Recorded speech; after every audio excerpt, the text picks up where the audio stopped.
Okay, you ready? Okay. um, this is something that for us, we wanted to really bring good medicine to everyone. All of you we're all relatives, and we've had a hard journey with this COVID. Many of us lost a lot of relatives. Um, and it's something that affects every one of us and how we're going to look at the world from here on. The world has changed for all of us.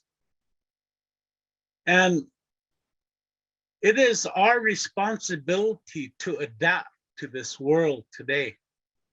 It's a journey all of us are on right now, and we have to adapt.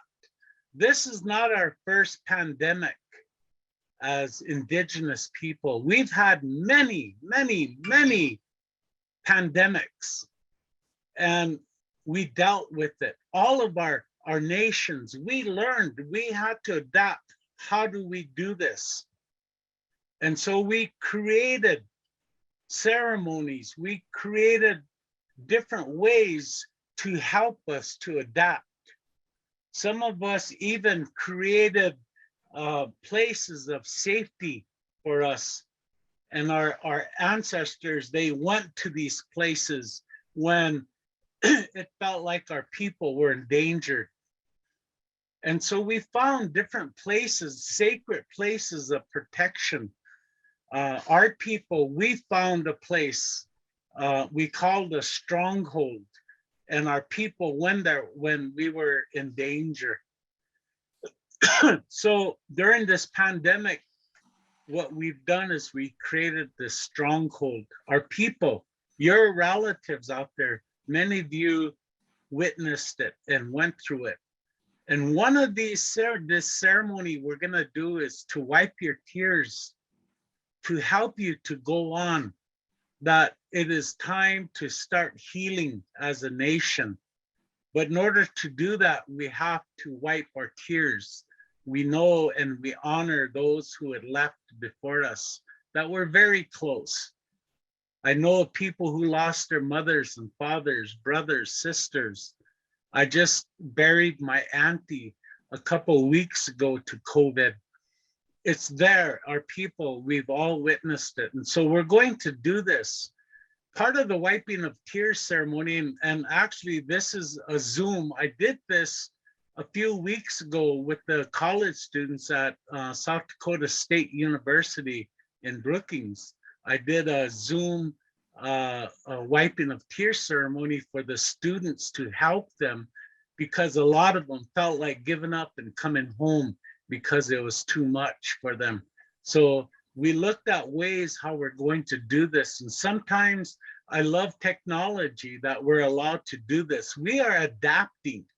There's nothing wrong with this. We're just adapting to our environment. And so my niece over here, Kimberly, we visited, and she's gonna help me with this ceremony. And we're gonna give some sacred medicine to you, but we're going to do this in a very powerful spiritual way, that you're going to see this medicine and you're gonna use it spiritually. It's going to feed you. And one of our sacred ceremonial medicine that we have is called wasna. And basically that's dried buffalo meat that's pounded and mixed with different types of fat from the buffalo, like from the kidney, that real hard fat there, and then mix it with pounded choke cherries. We even pound the seed, because that seed has lots of medicine. And then we put that together, and that's what the warriors took with them when they went out for long journeys.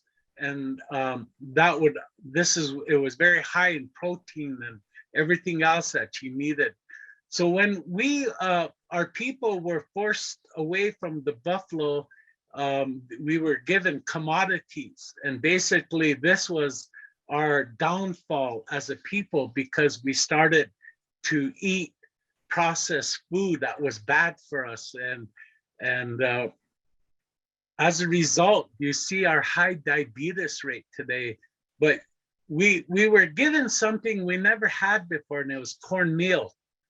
And what we learned from it is that we use that as a breakfast, as mush, and eat it at breakfast. And our people looked at this and try to be innovative and to find out how else can we use this. And we found out that our relatives to the Southwest, that the corn was very sacred to them. And we looked at that in that way, that we knew that this food that was given to us was a sacred food. And this is how our relatives to the Southwest. So we made a wasna again, that we made it out of cornmeal. We roast the cornmeal, and then we add different things to it. And it became a food source for us when we used. And so today we look at it as a spiritual food.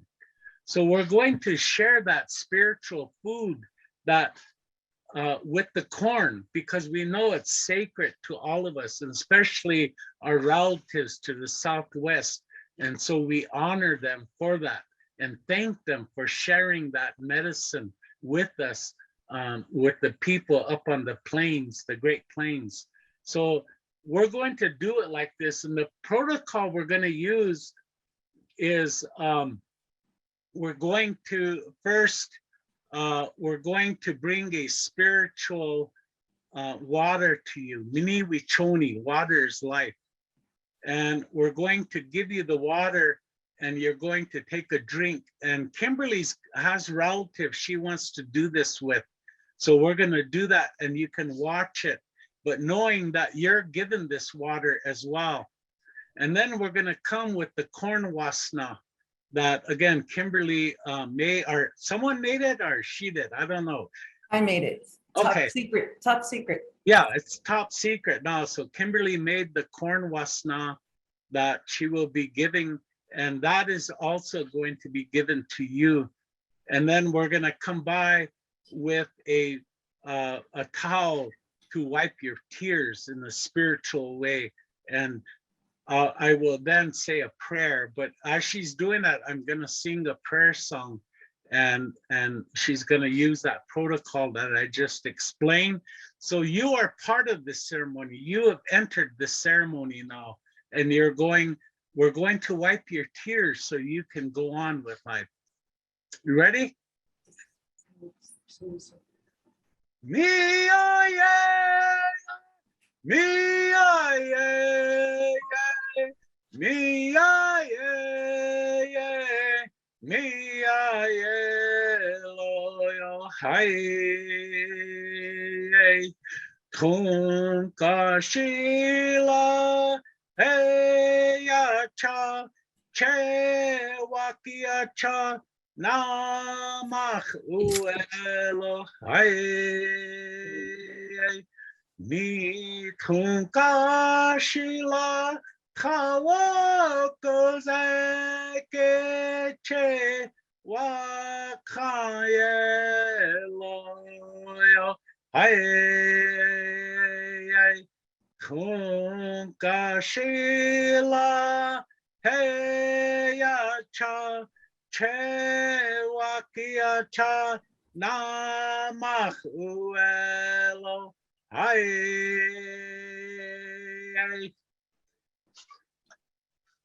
Otunkashila. We're going to wipe the tears. We gave you the sacred water. We gave you the sacred food, and we wiped your tears. So now that your spirit can become strong again and to move on with life, to celebrate the lives of our ancestors, our relatives who left us, to know that they are remembered on this day, They are honored on this day. And we, as living on the physical world, now it is time for us to move on, to continue, because the people continue to need us. They need us to help them. There are a lot more people out there who are suffering greater than us. And now it is your time. It is your time to heal. It is your time to help to heal our people. So Tonkashila, grandfather, Unchimaka, grandmother, we pray this. We come to you in a pitiful way. We are nobody. We are pitiful, but yet we come to offer ourselves for the people and help us. And remember those who are suffering today. And many of our people need the wiping of tears ceremony because they grieve every day and they stay in their self-pity. They stay in their alcohol and drug abuse. They stay in their depression. And we pray for those relatives out there who are struggling. Ho mitakue oyase, we are all related. Mitakue oyase, unshimaka. Ha, Lamia. ha. Lamia Washte. Thank you so much, Kimberly and Wayne, Tahanshi, my relatives from back home. Thank you for sharing that ceremony and closing us out in a good way in honoring our ancestors and our young ones that are with us today and are going to do great things for future generations. So at this point, I think we will close. Jeff, is there any housekeeping? Thank you for those that did the survey for us. And thank you to everybody, the planning committee, all the support. It was a team approach and it worked out very well. And I think the stars of the show obviously were our young ones. So Palamia to our young ones, Takoja, Washtelo. Thank you to our grandkids and the young ones for representing the ancestors in a good way.